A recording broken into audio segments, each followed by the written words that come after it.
तो आज का हमारा टॉपिक है CCF। बहुत फेमस टॉपिक है फार्मेकोलॉजी का, इवन आपके मेडिसिन में भी आएगा 4th ईयर में, राइट। तो CCF stands for congestive cardiac failure. Congestive cardiac failure. अब CCF का मतलब कुछ लोग बोलते हैं कि क्रोनिक कार्डियक फेलियर। नहीं भाई, जब भी आपको बोले कि CCF तो आपको क्या सोचना है, कंजेस्टिव कार्डियक फेलियर। चलो इस कंजेस्टिव कार्डियक फेलियर को मैं बताऊं उससे पहले आप बात करते हैं कि ये कार्डियक फेलियर क्या होता है। भाई कार्डियक फेलियर का मतलब होता है कि जो कार्डियक पंप का जो काम है, बेसिक काम है, क्या होता है बेसिक काम? ऑब्वियसली ब्लड को पंप करना। तो जो बेसिक काम है उसको करने में वो फेल हो जाता है। अब फेल कौन कौन सी कंडीशन में हो सकता है? तो मैंने बोला कि अक्यूट मायोकार्डियल इंफ्रैक्शन हो सकता है। तो मायोकार्डियल इंफ्रैक्शन में क्या होता है कि जो कार्डियक सेल्स होती है उनकी डेथ हो जाती है। तो जब मायोकार्डियल इंफ्रैक्शन होगा तो कार्डियक आउटपुट एकदम से सडनली डिक्रीज करेगा, तो उसकी वजह से क्या होगा? कार्डियक फेलियर होगा। अब इसके पीछे की पैथोफिजियोलॉजी देखते हैं कि क्या होता है। कि ये इधर 4 चैम्बर अपने हार्ट के, इधर आता है अपना पल्मोनरी वेन और इधर आता है एओर्टा, राइट। अब हुआ क्या कि ये जो लेफ्ट वेंट्रिकल है इसने जो ब्लड को पंप करना कर दिया बंद, क्योंकि लेफ्ट वेंट्रिकुलर मोस्टली जो हार्ट फेलियर होता है या कार्डियक फेलियर होता है उसमें लेफ्ट वेंट्रिकुलर इंक्लूडेड होता है, राइट। तो होगा क्या कि इसने पंप कर दिया कम, तो यहाँ पे ब्लड एक्यूमुलेट होने लगेगा। और ब्लड यहाँ कहाँ से आ रहा है? ऊपर से ऑब्वियसली लेफ्ट आर्टरिया से आ रहा है, तो यहाँ पे ब्लड एक्यूमुलेट होने लगेगा। और फाइनली क्या होगा कि फाइनली जो पल्मोनरी वेन जो लंग्स से ब्लड लेके आ रही थी वहाँ पे कंजेशन होने लगेगा। तो इसके लिए इसको बोलते हैं कंजेस्टिव कार्डियक फेलियर। तो इसके क्या क्या सिम्टम्स हैं? पहला है कंजेशन, दूसरा है कार्डियक आउटपुट डिक्रीज हो जाना, ठीक है। तो जब जब हमारे बॉडी को कार्डियक फेलियर होता है तब तब बॉडी भी कुछ तो रिस्पॉन्ड करती होगी ना। ऐसा थोड़ी है कि बॉडी बैठे रहेगी कि भाई डॉक्टर साहब आएंगे और कुछ करेंगे, नहीं ना। तो बॉडी क्या रिएक्ट करती है? कार्डियक आउटपुट जब जब डिक्रीज होता है हमें पता है कि वो सिम्पैथोमाइमेटिक्स को स्टिमुलेट करती है, सिंपैथेटिक सिस्टम को स्टिमुलेट करती है, राइट। सिंपैथेटिक सिस्टम को स्टिमुलेट करने से क्या होगा? एक बार के लिए तो कार्डियक आउटपुट रिस्टोर हो जाएगा। क्यों? क्योंकि वो कार्डियक आउटपुट को इंक्रीज करता है ऑब्वियसली। कैसे? मायोकार्डियल कॉन्ट्रैक्टिलिटी और हार्ट बीट को बढ़ा के। लेकिन अब क्वेश्चन ये आता है कि जब बॉडी ही खुद संभाल पा रही है तो हमें बाहर से इंटरवीन करने की क्या ज़रूरत है? तो पहला क्वेश्चन तो ये कि जब बॉडी खुद संभाल लेती है तो हमें बाहर से क्यों इंटरवेंशन करना पड़ता है? तो इसके आंसर में मैं बोलूँगा कि कई बार क्या होता है कि ये जो सिंपैथेटिक सिस्टम का जो संभालना है या इसका जो जो इसका जो कंपनसेशन है वो उतना इनफ नहीं हो पाता। कि कई कई बार कार्डियक आउटपुट जैसे मैं बोलूँ कि 1 लीटर पर मिनट तक चला जाए, तो इसमें कितना क्या कर लोगे? इसको मैक्स टू मैक्स बॉडी बढ़ा के 2 से 3 लीटर पर मिनट कर लेगी, लेकिन जो हमें चाहिए होता है वो कितना होता है? 5 लीटर पर मिनट। तो इस केस में हमें बाहर से इंटरवेंशन करना पड़ेगा, ठीक है। दूसरी बात, मान लेते हैं कि बॉडी ने पहुंचा के यहाँ पे 5 लीटर पर मिनट कर भी लिया, तो होगा क्या? सिंपैथेटिक सिस्टम बीटा रिसेप्टर्स को स्टिमुलेट करता है। कौन से रिसेप्टर्स को? बीटा रिसेप्टर्स को। और बीटा रिसेप्टर्स मेनली 2 जगह होते हैं, और बात कर रहा हूँ यहाँ पे बीटा 1 रिसेप्टर्स की। बीटा 1 रिसेप्टर्स 2 जगह होते हैं। कहाँ पे? एक तो हार्ट में ऑब्वियसली, दूसरा किडनी में।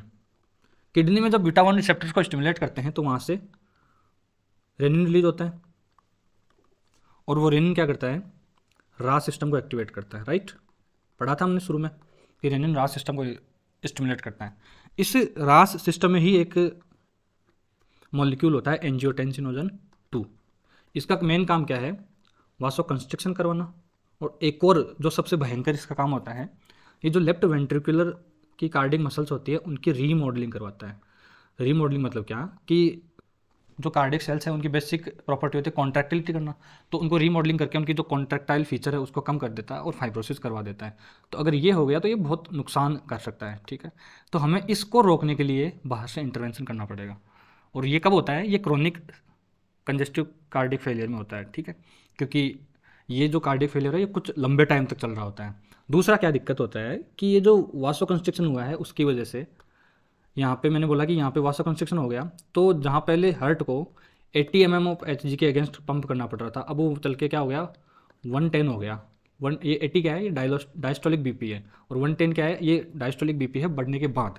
तो हार्ट को ज़्यादा काम करना पड़ेगा ना। अब हार्ट को ज़्यादा काम करना पड़ेगा तो उसकी वजह से क्या होगा? एक विशियस साइकिल स्टार्ट होता है और हार्ट सेल्स धीरे धीरे उनकी डेथ होने लगती है। तो हमें इसको रोकने के लिए, मॉर्टेलिटी को रोकने के लिए हमें बाहर से इंटरवेंशन करना पड़ता है, ठीक है। तो बात करते हैं अब ड्रग्स की जो हम CCF में यूज करते हैं। तो सबसे पहले हमने बताया आपको कि कार्डियक आउटपुट डिक्रीज होता है, दूसरा क्या बताया था कि कंजेशन हो जाता है। कंजेशन को कम करने के लिए कौन सी दवाइयाँ यूज करनी है? कंजेशन हुआ क्यों है? क्योंकि ब्लड ज़्यादा एक्यूमुलेट हो गया या ब्लड वॉल्यूम ज़्यादा एक्यूमुलेट हो गया। तो ऑब्वियसली हमने डायूरेटिक्स जब बताए थे आपको, तो हमने बताया था कि कंजेशन के लिए जो ड्रग ऑफ चॉइस होती है वो होती है लूप डायूरेटिक्स। कौन सी डायूरेटिक्स? Loop diuretics. इसका एग्जांपल क्या है? ऑब्वियसली आपको याद होने चाहिए, टोर्सिमाइड, फ्यूरोसिमाइड और ब्यूमेटानाइड। अब एग्जामिनर आपसे क्वेश्चन करेगा कि which of the drug is drug of choice for congestion, तो आपको वहाँ पे टिक करना है फ्यूरोसिमाइड। और रूट क्या होता है इसका? रूट बिल्कुल ध्यान रखना है, इसका रूट होता है आईवी। आईवी फ्यूरोसिमाइड दी जाती है और उससे कंजेशन कम होता है। लेकिन इनका एक साइड इफेक्ट भी हमने पढ़ा था, वो क्या था? Hypokalaemia, right. तो इसका हाइपोकेलेमिया एक मेन एडवर्स इफेक्ट है। दूसरी ड्रग्स होती हैं वो होती हैं वासोडाइलेटर्स। अब वासोडाइलेटर्स क्यों भाई? तो मैंने भी बताया था ना कि ये 4 हमारे चैम्बर हैं हार्ट के। ये पल्मोनरी वेन है, ये एओर्टा है, ठीक है। तो पल्मोनरी वेन को डायलेट करने से क्या होगा कि जो ब्लड आ रहा है वो, जो प्रीलोड है वो इंक्रीज होगा, राइट। प्रीलोड इंक्रीज होता है तो क्या होता है? कार्डिक आउटपुट इंक्रीज होता है। ये बात तो समझ आ गई। दूसरी, जब पेरिफेरल रेजिस्टेंस डिक्रीज होगा, पेरिफेरल रेजिस्टेंस माने क्या? Diastolic BP. तो डायस्टोलिक बीपी कम होगी तो उसके लिए, उसकी वजह से क्या होगा कि जो हार्ट है उसको कम काम करना पड़ेगा। कम काम करना पड़ेगा तो ऑक्सीजन की जो डिमांड है वो कम लगेगी और अल्टीमेटली सिम्टोमेटिक बेनिफिट होगा, राइट। तो लूप डायूरेटिक्स में वेजोडाइलेटर्स में 2 टाइप के वेजोडाइलेटर्स होते हैं, आर्टरी डायलेटर और वीनो डायलेटर। आर्टरी डायलेटर के एग्जांपल्स जैसा कि मैंने पहले बताया आपको, वो होता है हाइड्रालाजीन। और वीनो डायलेटर के एग्जांपल्स होते हैं ऑर्गेनिक नाइट्रेट्स में आपको एग्जांपल पता ही है बिना बताएं, नाइट्रोक्लोराइड ऑब्वियसली, ठीक है। तो ये हो गई वेजोडाइलेटर। इसके बाद में जो ड्रग्स होती हैं हम जो यूज करते हैं वो वो होती है आइनोट्रोपिक ड्रग्स। आइनोट्रोपिक से नाम से पता चल रहा है ये क्या करता होगा? आइनोट्रोपिक इफेक्ट को इंक्रीज करता होगा। लेकिन उससे पहले क्वेश्चन ये है कि आइनोट्रोपिक इफेक्ट होता क्या है? तो मैंने बोला कि मायोकार्डियल कॉन्ट्रैक्टिलिटी को बढ़ाना ही आइनोट्रोपिक इफेक्ट होता है। मायोकार्डियल कॉन्ट्रैक्टिलिटी को बढ़ाना ही आइनोट्रोपिक इफेक्ट होता है। अब फिजियोलॉजी या जो शुरू के चैप्टर हैं फार्माकोलॉजी, उनसे आप रिलेट कर सकते हैं कि जो बीटा 1 रिसेप्टर होते हैं जो मैंने अभी बताया वो होते हैं कार्डियक मसल्स में, राइट। उनको स्टिमुलेट करने से क्या होगा? कार्डियक मसल्स की जो कॉन्ट्रैक्टिलिटी है वो बढ़ेगी, राइट। तो हमें कोई एक ऐसा एजेंट चाहिए जो मेनली बीटा 1 को एक्टिवेट करे, जो मेनली बीटा 1 रिसेप्टर को एक्टिवेट करे। तो एक ऐसा एजेंट है डोब्यूटामाइन। अब क्वेश्चन ये आता है कि एड्रेनलिन भी तो बीटा 1 रिसेप्टर को स्टिमुलेट करता है, ठीक है। तो ये यहाँ यूज क्यों नहीं करा जाता? या बाकी के जैसे डोपामीन है, एम्फेटामाइन है, अदर्स। तो उसका एक्सप्लेनेशन ये होता है कि जो अदर एजेंट्स होते हैं वो अल्फा 1 रिसेप्टर को भी स्टिमुलेट करते हैं। और जब जब अल्फा 1 रिसेप्टर स्टिमुलेट होगा तब क्या होगा? वासो कंस्ट्रक्शन होगा। वासो कंस्ट्रक्शन होने से क्या होगा? पेरिफेरल रेजिस्टेंस बढ़ेगा तो हार्ट को ज़्यादा काम करना पड़ेगा, राइट। तो इसके लिए हम क्या यूज़ करते हैं? सेलेक्टिव अल्फा 1 एगोनिस्ट, जो कि है डोब्यूटामाइन, ठीक है। दूसरी जो ड्रग है आइनोट्रोपिक में इसी के अंदर, वो होती है डाइजोक्सिन। और यही सबसे इंपॉर्टेंट ड्रग है इस चैप्टर में। इसके बारे में थोड़ा डिटेल में पढ़ेंगे। डाइजोक्सिन क्या करती है वो बताने से पहले मैं आपको एक बेसिक हार्ट सेल का एक स्ट्रक्चर दिखाता हूँ। इसमें क्या होता है, ये एक सोडियम पोटेशियम एटीपेज पंप है जो कि क्या कर रहा होगा? सोडियम को बाहर फेंक रहा होगा। मैंने बोला एटीपेज पंप, तो ऑब्वियसली ये जो कंसंट्रेशन ग्रेडियंट है उसके अगेंस्ट काम करेगा। तो सोडियम को बाहर फेंक के पोटेशियम को अंदर लेता है। दूसरा एक और चैनल होता है, वो क्या करता है? कैल्शियम को बाहर करता है और सोडियम को अंदर लेता है, ठीक है। ये एक्चुअली होता है 3NF-CA चैनल की, 3 सोडियम को अंदर लिया और 1 कैल्शियम को बाहर फेंका। अब यहाँ पे डाइजोक्सिन क्या करेगा? डाइजोक्सिन जाके ये जो बाहर पोटेशियम है, ये जो इससे बाइंड होकर अंदर जा रहा है, इससे जाके कंपटीशन करेगा कि भाई तेरी जगह तो मैं बंधूंगा, तेरी जगह तो मैं बाइंड करूंगा। जब डाइजोक्सिन इस पोटेशियम की जगह बाइंड कर जाता है तो क्या होता है कि ये सोडियम पोटेशियम एटीपेज पंप है वो काम नहीं करेगा, राइट। अब काम नहीं करेगा तो क्या होगा? जो सोडियम की इंट्रासेल्यूलर कॉन्सेंट्रेशन है वो बढ़ने लगेगी। और ये जो पंप है वो काम ही ग्रेडियंट पे कर रहा था ना, ये पंप थोड़ी है, ये चैनल है, ये तो पैसिव चैनल है। ये तो जो सोडियम की जो कंसंट्रेशन ग्रेडियंट है उसी के अलोंग काम कर रहा है। तो अगर इंट्रा सेल्यूलर सोडियम ग्रेडियंट बढ़ा दिया हमने तो क्या होगा, ये चैनल काम नहीं करेगा। अब ये चैनल काम नहीं करेगा तो क्या होगा, ये जो कैल्शियम बाहर जा रहा है वो नहीं जाएगा, तो उससे इंट्रा सेल्यूलर कैल्शियम बढ़ने लगेगा, राइट। अब इंट्रा सेल्यूलर कैल्शियम बढ़ने के क्या फ़ायदे होते हैं कि हमने पढ़ा है कि कोई भी मसल हो उसमें होती है एक सार्कोप्लाज्मिक रेटिकुलम, सार्कोप्लाज्मिक रेटिकुलम, और उसमें से कैल्शियम निकल के आते हैं, फिर वो ट्रोपोनिन्स उन पे बाइंड करके मसल्स को कॉन्ट्रैक्ट करवाते हैं। तो हमने क्या करा कि हमने इंट्रा सेल्यूलर कैल्शियम की जो कंसंट्रेशन है उसको इंक्रीज़ कर दिया। कैसे इंक्रीज़ करा वो मैकेनिज्म मैंने आपको बता दी। तो उससे धीरे धीरे क्या होगा, मायोकार्डियल कॉन्ट्रैक्टिलिटी इंक्रीज होने लगेगी। लेकिन इसकी एक दिक्कत है कि ये इमीडिएटली काम नहीं करता, इसको काम करने में थोड़ा टाइम लगता है, तो ये स्लो एक्टिंग है, राइट। तो डाइजॉक्सिन इज स्लो एक्टिंग। अब इसी में एक कॉन्सेप्ट आता है डाइजॉक्सिन टॉक्सिसिटी। डाइजॉक्सिन टॉक्सिसिटी होता क्या है कि जब जो पोटेशियम था इस सेल के बाहर और जो बाइंड कर रहा था और अंदर आ रहा था पोटेशियम, मैंने बोला कि अगर ये पोटेशियम का लेवल बहुत ज़्यादा कम हो जाए, जैसे नॉर्मल सेल में मानते हैं कि 100 पोटेशियम है और हमने उनसे कंपटीशन करवाने के लिए 100 डाइजॉक्सिन के मॉलिक्यूल दे दिए, राइट। तो 100 डाइजॉक्सिन के मॉलिक्यूल क्या करेंगे कि 50 इस जो ये जो चैनल है इससे 50 तो पोटेशियम बाइंड कर जाएंगे और 50 डाइजॉक्सिन बाइंड कर जाएंगे, तो एक हेल्दी कॉम्पिटिशन बना रहेगा। लेकिन मैंने बोला कि एक कंडीशन होती है हाइपोकेलीमिया। हाइपोकेलीमिया में क्या होगा कि ये जो पोटेशियम है इसकी ब्लड में कमी हो जाएगी, तो ये डाइजॉक्सिन है वो डोमिनेंट करके सारे एन पोटेशियम जो एटीपेज पंप है उनसे बाइंड करेगा, और इसी कंडीशन को बोलते हैं हम डाइजॉक्सिन टॉक्सिसिटी। तो इसका मेन क्या रीज़न है डाइजॉक्सिन टॉक्सिसिटी का कि हाइपोकेलीमिया। तो और कौन से ड्रग्स हैं जो हाइपोकेलीमिया कराते हैं, ऑब्वियसली लूप डायूरेटिक्स है ना, वो हाइपोकेलीमिया करवाते हैं, राइट। दूसरे मैंने बताए थे थायजाइड्स, वो भी हाइपोकेलीमिया करवाते हैं। तो जो जो ड्रग्स हाइपोकेलीमिया करवाएगी वो डाइजॉक्सिन टॉक्सिसिटी को प्रेसिपिटेट करती है। तो इसका इलाज क्या है, इसका सबसे पहला इलाज तो डाइजॉक्सिन टॉक्सिसिटी का पहला तो ये है कि पोटेशियम स्पेरिंग डायूरेटिक्स दे दो। पोटेशियम स्पेरिंग डायूरेटिक्स तो ये क्या करती है, ये ऐसी डायूरेटिक्स होती है जो पोटेशियम के लेवल को इंक्रीज करती है और सोडियम के लेवल को डिक्रीज करती है, राइट। तो सबसे पहला ऑप्शन तो ये हो गया। लेकिन वो एग्जामिनर आपसे घुमा के पूछेगा कि what is the treatment of choice for digoxin toxicity, तो उसमें आपको आंसर करना है Feb fragments of digoxin antibody. ये क्या करते हैं, ये एंटीबॉडीज जाके डाइजॉक्सिन को डाइजेस्ट कर जाती है, ठीक है। ये जो एंटीबॉडीज है वो जाके डाइजॉक्सिन को डाइजेस्ट कर जाती है और ये रैपिड एक्टिंग होता है, ये रैपिड एक्टिंग होता है, ये स्लो एक्टिंग होता है। अब जब भी कहीं टॉक्सिसिटी हो जाती है किसी भी चीज़ की तो वहाँ पे हमें रैपिड एक्शन चाहिए होता है जनरली। तो यहाँ पे रैपिड एक्शन के लिए इसकी ड्रग ऑफ चॉइस या ट्रीटमेंट ऑफ चॉइस क्या होगी, Feb fragments of digoxin antibody. अब इसी में आइनोट्रोपिक्स में नेक्स्ट ड्रग है PDE3 इनिबिटर।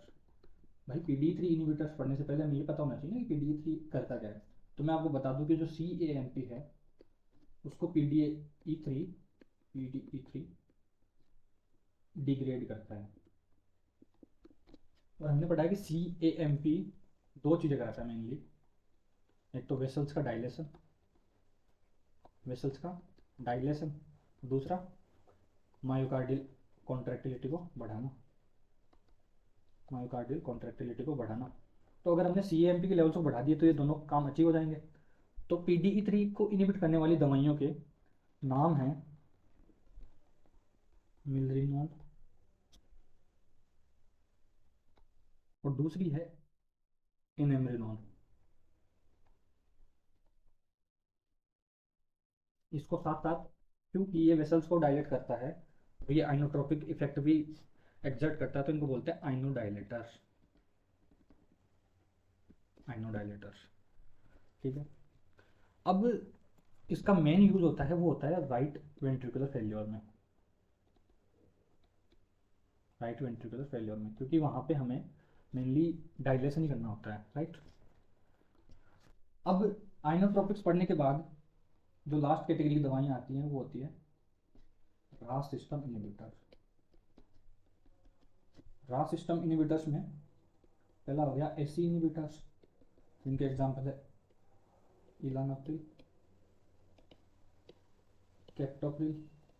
ये क्या करते हैं मेनली, ये वासो कंस्ट्रिक्शन को ओवरकम करके या ब्लड प्रेशर को ओवरकम करके हार्ट को जो वर्कलोड है उसका रिड्यूस करते हैं। दूसरी होती है AT1 रिसेप्टर इनहिबिटर।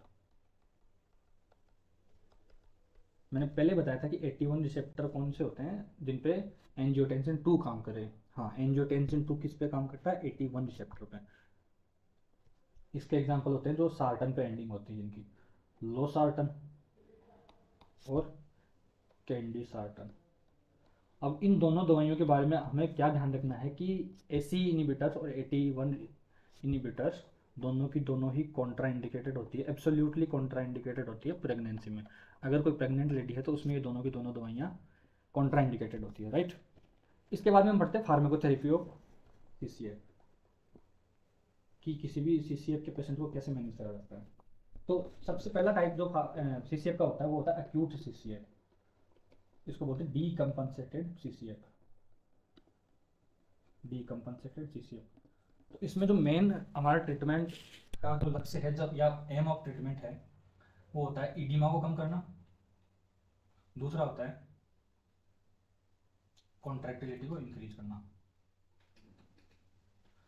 इसके लिए तो IV फ्यूरोसिमाइड जो मैंने पहले बताया था, और इसके लिए हम देते हैं IV डोब्यूटामाइन। अब वो कभी कभी एग्जामिनर क्या करता है, इसकी डोज पूछ लेता है कि कितनी दी जाती है डोब्यूटामाइन। तो हमें इसकी डोज भी याद रखनी होगी। डोज होती है 2.5 से 10 माइक्रोग्राम पर किलोग्राम पर मिनट। ठीक है, ये किलोग्राम किसका है? ये आदमी का वेट है, माइक्रोग्राम वेट है इसका डोब्यूटामाइन का, और पर मिनट आप समझ रहे हो। दूसरा इसके बाद में आता है क्रोनिक CCF। क्रोनिक CCF में दिक्कत क्या थी कि कार्डिक आउटपुट तो नॉर्मल था, लेकिन ये भाई साहब जो एंजियोटेंसिन 2 थे ये उधर लेफ्ट वेंट्रिकुलर की रीमॉडलिंग करवाने में लगे थे। तो हमें इस लेफ्ट वेंट्रिकल की रीमॉडलिंग को रोकना है। और साथ साथ में क्या था कि वेसो कंस्ट्रिक्शन की वजह से जो हार्ट है उस पर वर्क लोड भी इंक्रीज हो रखा था। तो इसका जो एम ऑफ ट्रीटमेंट है वो होता है वर्क लोड को डिक्रीज करना, ईडिमा को कम करना, ऑब्वियसली ईडिमा हो ही रखा होगा। तीसरा जो लेफ्ट वेंट्रिकुलर रीमॉडलिंग है उसको कम करना। तो यहाँ पे वेसोडाइलेटर्स लाइक SC इनिबिटर्स ये यूज करे जाते हैं वर्कलोड को कम करने में। वो कैसे? जैसे ये 4 चैम्बर का नॉर्मल हार्ट होता है और ये एओर्टा होता है। तो इस एओर्टा में जो ब्लड प्रेशर होता है इसी के अगेंस्ट ब्लड को पंप करना होता है ना। तो जब ये एओर्टा का जो ब्लड प्रेशर है वो कम होगा तो वर्क जो हार्ट का वर्कलोड है वो भी ऑब्वियसली कम होगा। तो पहली ड्रग होगी SC इनिबिटर। दूसरी जो ड्रग है वो ईडिमा को कम करने के लिए होती है। ईडिमा को कम करने के लिए मैंने आपको पहले भी बताया था क्या, कि IV फ्यूरोसिमाइड। इसको ना रट लो कि जहाँ जहाँ ईडिमा होता है वहाँ वहाँ IV फ्यूरोसिमाइड यूज करी जाती है। लेकिन तीसरा जो था लेफ्ट वेंट्रिकुलर रीमॉडलिंग, तो एक काम करते हैं जो पूरा रास सिस्टम है ना उसी को ब्लॉक कर देते हैं। ठीक है, इसी की वजह से तो रीमॉडलिंग हो रही है। तो रास सिस्टम का मेन स्टिमुलस क्या था? वो था रेनिन। और रेनिन का स्टिमुलस क्या था? Beta 1 receptor. तो मैंने बोला कि जो बीटा 1 रिसेप्टर होता है उसी को इनिबिट कर दो। उसके लिए कौन सी ड्रग यूज करनी पड़ेगी? Beta blocker. लेकिन आपके दिमाग में क्वेश्चन आना चाहिए कि भाई साहब बीटा ब्लॉकर देने पे तो एकदम से कार्डिक आउटपुट कम हो जाएगा, राइट। कार्डिक आउटपुट कम हो गया तो वो फिर से उस अक्यूट या कंपनसेटेड जो डीकम्पनसेटेड हार्ट फेलियर है वहाँ चला जाएगा। तो मैंने बोला इस चीज़ को अवॉइड करने के लिए हम क्या करते हैं, जो हमारी ऑप्टिमम डोज होती है, जैसे कि मैं मान के चल रहा हूँ ऑप्टिमम डोज होती है 100 mg जो हमें लास्ट तक देनी है। तो उसका हम 1/10 से स्टार्ट करते हैं, 1/10 लाइक 10 mg। कि अगर जैसे प्रोप्रेनोलॉल है इसकी हमें डोज देनी है 80 mg, तो हम स्टार्टिंग करेंगे 8 mg से। जिससे क्या होगा कि जो हार्ट के जो बीटा 1 रिसेप्टर है वो उसके टॉलरेंट हो जाते हैं और ऐसे एकदम से रिएक्ट नहीं करते। तो और इसको धीरे धीरे बढ़ाते बढ़ाते 8 mg से लेके हम इसको 80 mg तक ले जाएंगे। तो ये हो गया आपका कार्डियक फेल्योर।